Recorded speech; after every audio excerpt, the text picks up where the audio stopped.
আসলে পুরুষ মানুষ হচ্ছে সৃষ্টির সবচেয়ে রহস্যময় প্রাণী, আবার দুর্ভাগ্যও বটে। বুঝতে পারলাম না। শুনবি?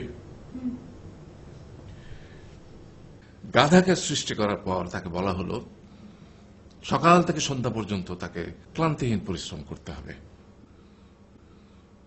সারা জীবন তাকে পিঠে ভারী বোঝা বইতে হবে, খেতে পাবে শুধু ঘাস, আর তার মাথায় কোনো বুদ্ধি থাকবে না। তার আয়ু হবে 50 বছর। গাধা করজোড়ে সৃষ্টিকর্তাকে বলল, আমি এত বছর বাঁচতে চাই না, আমাকে 20 বছর আয়ু দেওয়া হোক। সৃষ্টিকর্তা সেটাই মঞ্জুর করলেন। কুকুরকে যখন সৃষ্টি করা হলো তখন তাকে বলা হলো যে সে হবে মানুষের সবচেয়ে বড় বন্ধু, কিন্তু সে খাবে মানুষের উচ্ছিষ্ট, এবং তার আয়ু হবে 30 বছর। কুকুর সৃষ্টিকর্তাকে বলল, আমি এত বছর বাঁচতে চাই না, আমাকে 15 বছর আয়ু দেওয়া হোক। সেটাই মঞ্জুর করা হলো। এরপর বানরকে বলা হলো, তুমি শুধু গাছের এ ডাল থেকে ও ডালে ঝুল খাবে এবং নানান রকম ফন্দি বিক্রি করে মানুষকে আনন্দ দিবে, তোমার আয়ু হবে 20 বছর। বানর বলল, আমি 20 বছর বাঁচতে চাই না, আমাকে 10 বছর দেওয়া হোক। সেটাই মঞ্জুর করা হলো। এবার এলো পুরুষ মানুষের পালা।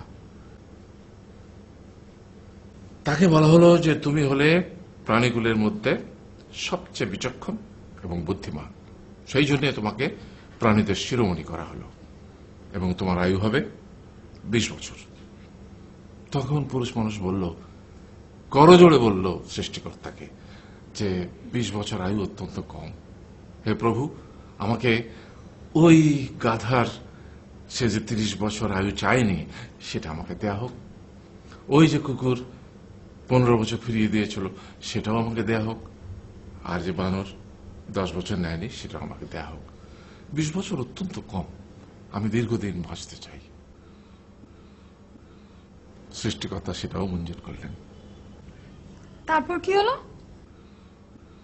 সেই থেকে ছেলেরা পুরুষ মানুষ হিসেবে বাঁচে 20 বছর, তারপরের 30 বছর সংসারের বোঝা পিঠে করে বয়ে বেড়ায়, সেটা কার মতো? গাধার মতো। তারপরের 15 বছর সে তার ছেলে মেয়েরা যা দেয় সেই রকম ঠিক কুকুরের মতো উচ্ছিষ্ট খেয়ে বাঁচে।